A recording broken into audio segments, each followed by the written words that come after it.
All right, let's talk about something that can be really confusing and honestly pretty tough for anyone in early recovery.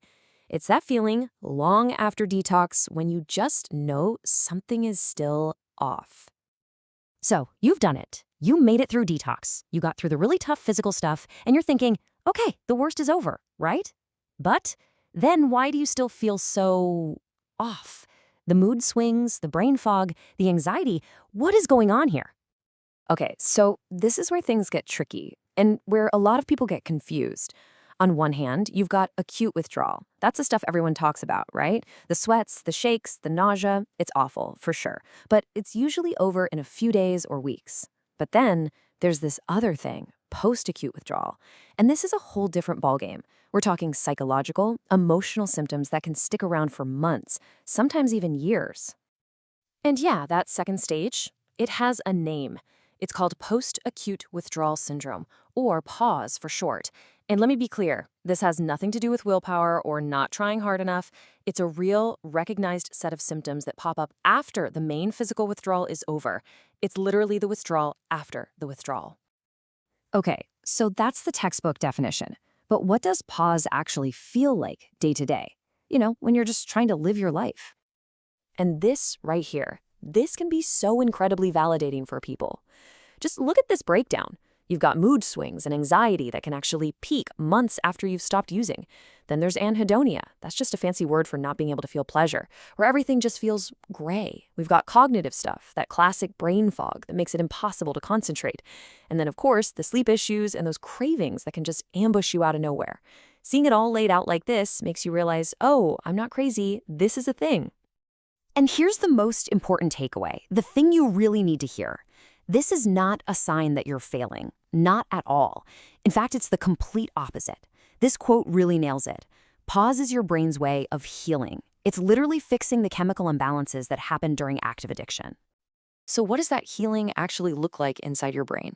Well, think of it like this. Your stress system has been in overdrive, so it's kind of stuck on high alert for a while. Your pleasure circuits, which got so used to a substance, are basically having to learn how to work all over again. And your brain's reward center is rebooting, trying to figure out how to find joy in normal, everyday life again. It's a messy process, it takes time, but it's all pointing in the right direction. And yeah, because it's a healing process, it is not a straight line, not even close.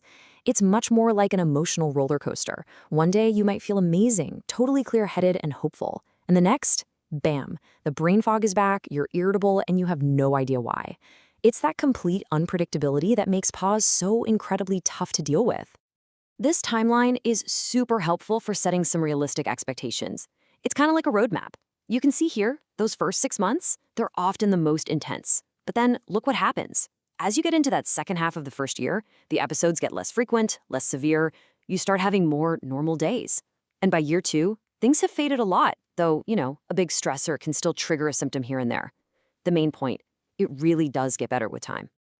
But we have to be real about this. This isn't just some uncomfortable phase you can just grit your teeth and wait out. It's a lot more serious than that. Because of how demoralizing and unpredictable it is, PAWS is a major hurdle in long-term recovery. And that is why it is so, so important to understand what's happening. Think about it. When you feel terrible months into your sobriety, it is so easy for that little voice in your head to say, what's the point of all this? I actually felt better when I was using. That feeling, that discomfort, is one of the biggest reasons people relapse. Just knowing that it's PAWS and knowing that it will pass is one of your strongest defenses. Okay, so that brings us to the big question, right? If this is a normal, expected, but really difficult part of recovery, what in the world can you actually do about it? How do you get through this? All right, let's get practical. Here are 5 really powerful things you can do. Number 1 is to educate yourself, which is exactly what you're doing right now. Just understanding what's going on takes away so much of the fear and self-blame. 2, self-care. I mean serious self-care. Your brain is healing. It needs fuel.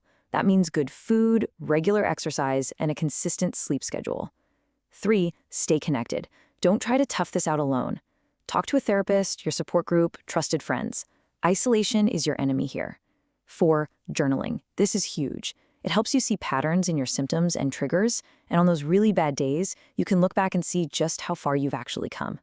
And finally, number 5, relaxation techniques. Stress is a massive trigger for PAWS symptoms, so things like meditation or mindfulness can be absolute game changers. So, the big takeaway here is that what you're feeling is real, it's biological, and you are definitely not alone in this. And yet, and this is where the story gets really interesting, when we look at the official medical world, there's a surprising twist. So get this, even though clinicians have seen this for decades, and even though there's more and more research backing it up, PAS isn't actually an official diagnosis in the big medical handbooks, like the DSM, which is basically the Bible for mental health diagnoses, or the ICD. This quote from a big 2022 review really points out this huge gap between what people are actually experiencing in recovery and what the medical world has officially recognized. And so that leaves us with this really big question to chew on. We know PAWS is a critical hurdle. There's clear evidence for it. We know it's a huge risk for relapse. So why is it still a medical controversy? Why isn't it officially in the books? It's a question that really gets you thinking about where science, medicine, and the real-life, day-to-day experience of recovery all meet. Or in this case, where they don't.